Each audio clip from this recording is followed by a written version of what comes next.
bone on bone. A little shot of cortisone to pick you up.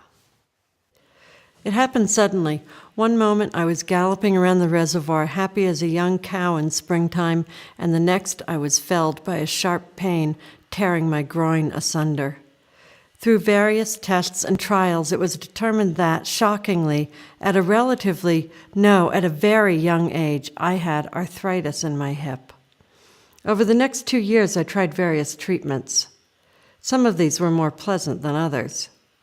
Soon it was time for a more drastic measure and to throw myself fully on the mercy of modern medicine. It was time for the cortisone shot. I snagged a 9 a.m. appointment, which is the optimum time to indulge in the pleasures of medical treatment, because the earlier the appointment, the less chance of some truly disastrous emergency demanding the doctor's attention. I got there at 8:45 and hobbled building to building and floor to floor in the hospital. Remarkably, I was called into the treatment room right on time. I was ordered to take off my jeans, put on the gown, and step inside. I sat on the table and was left alone to survey the equipment. X-ray machine, check. TV monitor, presumably for seeing whatever the X-ray would be seeing, check. Purell dispenser on the wall, check. A heavy-looking apron, presumably for radiation protection, check. And hanging beside it, a couple of big brown gloves, enormous, the kind of thing a farmer uses when inseminating a cow, presumably for what exactly? Check, I guess. A man in turquoise scrubs came in, about my age, very fit-looking the way I used to look, probably a runner. I could just see him wheeling happily around the reservoir, feet pounding into the muddy track, heart pounding in his chest, his hip joints mobile and cushioned with loads of cartilage and fluid, feeling that lovely gleam of healthy sweat on his brow. We shook hands. "Fuck you," I said. Fortunately, I said this only in my secret voice in my head, because he looked kind of uncrackably stony. He maintained his deadly serious manner while explaining the procedure, which I both did and didn't want to know about. First, he said he'd sterilize the area, as my upper thigh has become known, and then he'd sterilize it again.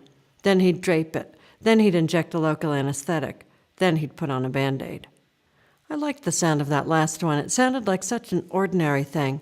Band-Aids inhabit that part of medicine like X-rays, where the worst thing that happens is a skinned knee. His serious attitude was, on the one hand, very comforting. It seemed he was not, after all, a madman impersonating a doctor. On the other hand, the whole procedure started taking on the air of something much more dangerous and frightening than I'd expected. To my great comfort, I did notice that he used that Purell dispenser about every 3 minutes. He had obviously found an excellent outlet for his obsessive-compulsive disorder. His own kitchen, I thought, must be immaculate. And then I thought, I bet he's hell to live with. And then I thought, he probably is single because he's hell to live with. And then I frightened myself by thinking maybe he expresses all his OCD here in the treatment room. And really, he's one of those depraved bachelors who lives in a filthy one-room apartment with dirty laundry draped over the chairs and foodstuffs hidden in the sofa cushions. "First I'll put on the protective gear," he said, still as serious as if he were about to bury his mother. I watched from my perch on the table while he tied the lead apron around his waist like a nice, although a bit heavy for spring, green dress. Then he put another cap over his head and tied a mask around his face, so the whole effect was a little like a cross-dressing Freddy Krueger. And my life in his hands. The procedure itself wasn't as bad as I'd expected, and he walked me through every step. "Now I'm cleaning the area," he said. "Now I'm cleaning it again," he said. Hell to live with, I thought.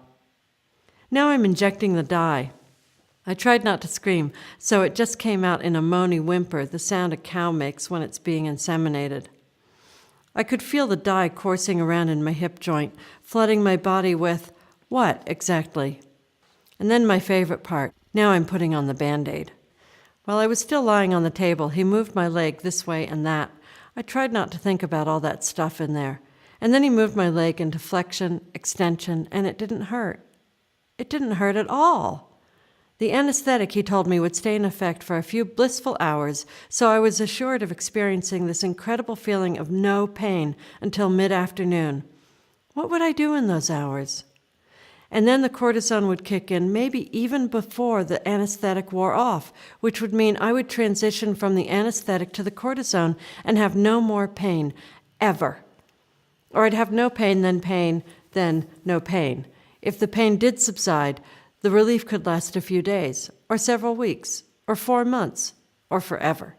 In other words, with the accuracy of modern medicine, he had no idea what would happen.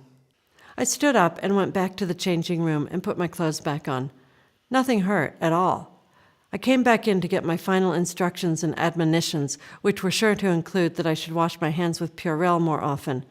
How remarkable it would be if this was all it would take, a horrifying injection, 45 minutes, with a cross-dressing Freddy Krueger impersonator with OCD, and voila, back to my old self, wheeling around the reservoir, gleeful, slim again, waving as I passed him on the curve. Or it might take more than that, like getting knocked out and having my femur sawed off and replaced with a metal post. But that's another story for another day.